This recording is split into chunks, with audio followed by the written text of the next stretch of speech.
وزیر اعظم شہباز شریف سے ترک وزیر خارجہ حاکان فیدان اور وزیر دفاع یاسر گلر نے ملاقات کی۔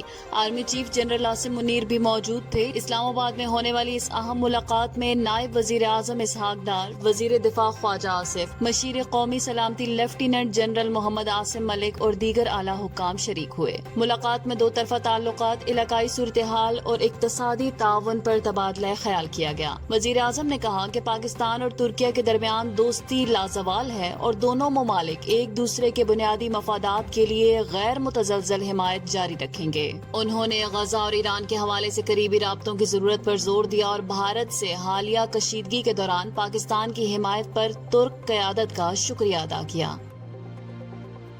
وزیر اعظم شہباز شریف نے مالی سال 2024-25 میں ترسیلات زر کے ریکارڈ اضافے پر قوم اور بیرون ملک پاکستانیوں کا شکریہ ادا کیا۔ اپنے بیان میں انہوں نے کہا کہ 38 ارب 30 کروڑ ڈالر کی ترسیلات زر ملکی تاریخ کی بلند ترین سطح ہے، جو بیرون ملک پاکستانیوں کے اعتماد اور حب الوطنی کا مظہر ہے۔ وزیر اعظم نے کہا کہ حالیہ معاشی اشاریے حکومتی پالیسیوں کی درست سمت کی عکاسی کرتے ہیں۔ ان کا کہنا تھا کہ حکومت معاشی استحکام کے بعد اب ترقی کی جانب گامزن ہے اور عوامی فلاح اولین ترجیح ہے۔ انہوں نے کہا کہ اوورسیز پاکستانی ملکی معیشت کی ریڑھ کی ہڈی ہیں اور ان کی خدمات کو ہمیشہ سراہا جائے گا۔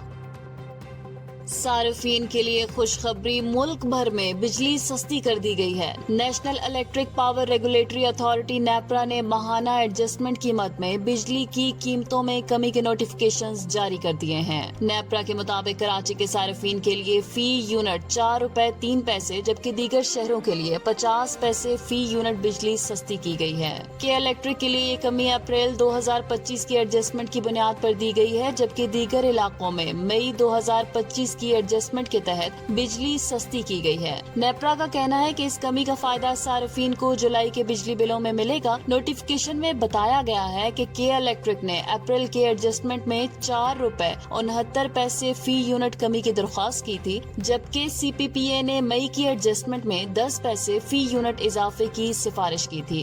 تاہم نیپرا نے سرکاری ڈسکوز کے لیے فی یونٹ 50 پیسے کمی کی منظوری دے دی ہے۔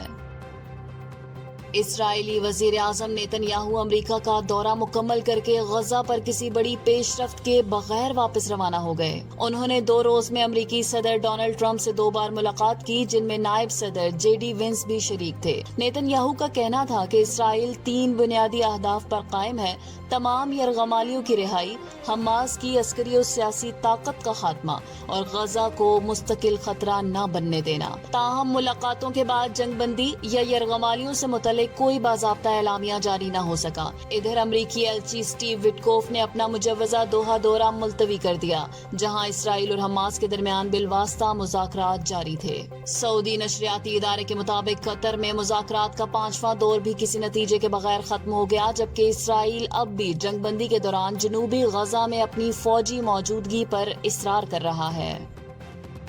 غزہ پر اسرائیلی بمباری کا سلسلہ جاری ہے۔ فلسطینی وزارت صحت کے مطابق گزشتہ 24 گھنٹوں میں اسرائیلی حملوں میں مزید 105 فلسطینی شہید اور 530 زخمی ہو چکے ہیں۔ مارچ میں جنگ بندی ختم ہونے کے بعد اب تک 7118 فلسطینی شہید اور 25368 زخمی ہو چکے ہیں۔